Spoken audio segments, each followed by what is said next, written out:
Resident Evil, Welcome to Raccoon City, which is one of the most redundant titles ever, is the most frustrating and disappointing movie of 2021 to me. Now, the Resident Evil franchise means the world to me. Resident Evil 3 introduced me to survival horror in the 90s.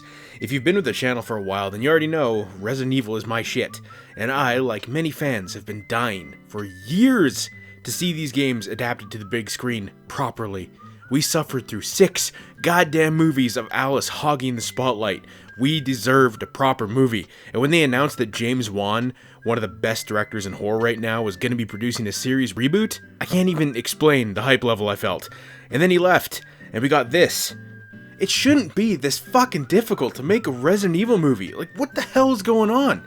Oh, and spoilers. This review is going to be loaded with them. Now, the main reason that I was excited for this movie also happens to be one of its biggest weaknesses.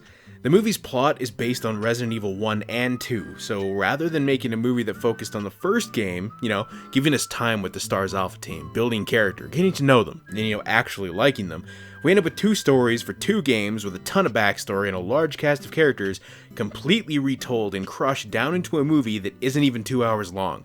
And as you probably guessed, that shit doesn't work well. And maybe I'd be willing to forgive that if the characters were faithful and well-written versions of the beloved franchise villains and heroes. But no, almost none of the characters even come close to their video game counterparts. Honestly, I think the only person who actually does is Robbie Amell as Chris, and that's just mainly because Chris was already a pretty boring dude in the first game to begin with. And I like Kaya Scodelario. She was great in Crawl, and she's pretty good as Claire. I mean, she wasn't terrible in the role, and I certainly liked this Claire more than Allie Larders in the other movies, even if she didn't really act like the Claire that we're used to. But Tom Hopper as Wesker, nah, he's just a dude. None of the menacing presence of in-game Wesker is here at all. Nothing about this dude screams Wesker to me. Not to mention they spoil the fact that he's gonna betray his team in the first 10 minutes, and it's not even because he works for Umbrella or anything. It's literally just for money, and because he doesn't want to live in Raccoon City, because it sucks. What the fuck, man? Come on, Joe, don't look at me like that. It's just money, all right? And they have plenty of it. It was just a way of getting out of this small town, dead-end life. Hannah John Kamen as Jill was just, I don't know, she was kind of just there. She's probably one of the most forgettable people in this entire movie, which is tragic, because Jill is my favorite character. And I can honestly say, and I can't believe that I'm going to say this, Sienna Guillory played a better Jill in Resident Evil Apocalypse than Hannah did in this, and I do not like Resident Evil Apocalypse. I don't even think I'd want to see a sequel to this with this version of Jill battling Nemesis, because she was just too goddamn boring for me to care. But I think the worst is easily Avon Jogia as Leon. Talk about a disgrace to a character, holy hell. Now, ignoring the fact that he looks nothing like the in-game Leon, but for whatever reason, the creators of this movie just decided to make Leon as useless as tits on a nun. Dude can't use a gun, he's an idiot, and the movie just uses every opportunity it can to make him look like a fucking joke. What are you doing here, Leon? You said everyone into the briefing room, so here I am. I didn't mean you moron. Not you, Leon, everyone else. What if someone wanders in and there's no one behind the front desk, an old lady's looking for her cat or something? Yeah, you're Jesus right. Christ, get back there, man, and get a haircut, you goddamn hippie. I'd swear that the writers just didn't like Leon and just wanted to screw with his character. I get that he's supposed to be a rookie, but they already handled that pretty perfectly in the Resident Evil 2 remake, so why go out of your way to make him stupid here? I mean, the other characters, you could have easily cut all the shit with Chief Irons out. Dude does nothing for the plot and just ends up dying to a liquor anyway. He's literally pointless. Richard is there, he dies, not by a yawn, might I add, he just gets killed by zombies. Brad Vickers is there too, and yeah, hilariously he's actually played by Daryl from Letterkenny, which is hilarious, but they never touch on him being a chicken shit or anything, so if they hadn't said his name, I never would have realized it was supposed to be Brad anyway. Sherry Birkin, she's there, doesn't do shit, but she's there. And it wasn't even just the hero characters that they screwed up either. I still remember very clearly the first time I played through the Resident Evil remake on the GameCube with a friend of mine back in 2002. I remember the first time we encountered Lisa Trevor and how batshit scared we were. We were so scared we actually had to pause the game and take a breather. Cut me a break, I was 10 at the time. So when I saw Lisa in the trailer for this movie, complete with her game-accurate design, I thought, okay, so clearly they're gonna go for horror this time. Thank God. And then I saw the movie. And then I saw when Lisa goes all WWE on a liquor, and I swear I could feel my soul just leave my body.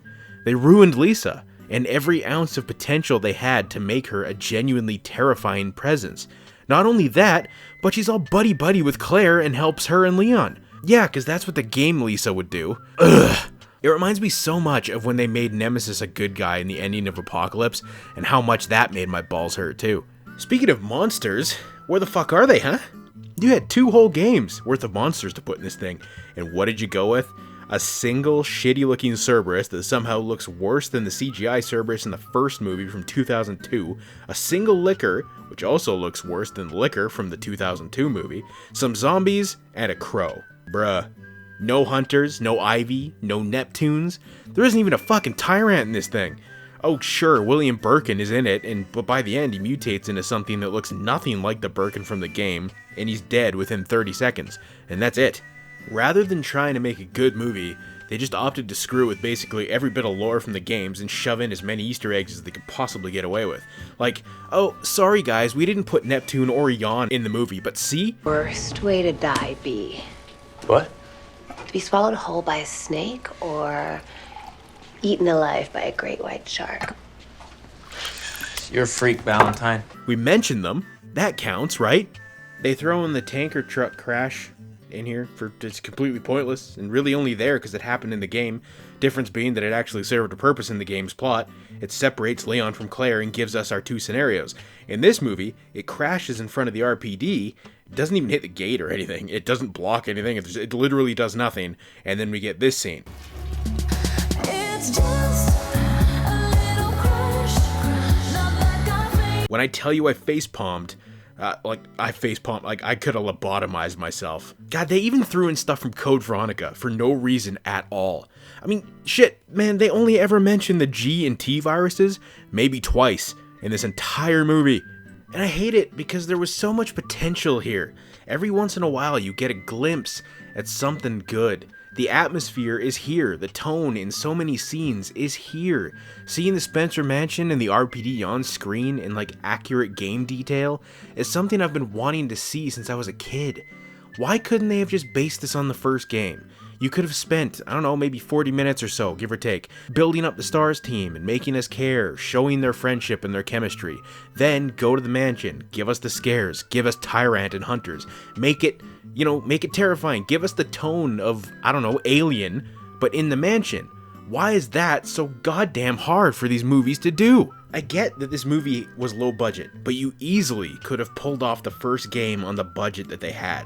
Why not focus on doing one thing right, and then have it be successful enough that you get to do it again with a bigger budget for Resident Evil 2? Instead, they half-assed 2 plots and potentially squandered any chance we have of ever seeing these games done right ever again, because this movie really didn't do very well. And while the director, Johannes Roberts, has said he wants to do Code Veronica and 4 next, knowing him, they'd just combine the 2 into a single movie and screw that up too. And I mean, there's a mid-credit scene in here that gives us Ada and has Wesker put on his glasses, and it's another chance to blow an Easter egg load on her face, but I mean, I already didn't like this dude as Wesker, and I really don't care to see him as evil Wesker in a sequel, so it hurts to my core to say that. I just don't want to see a sequel. Not with the characters they've established in this movie, at least. God, at this point, just keep rebooting the damn thing until you get it right. Someone has to, someday, I hope.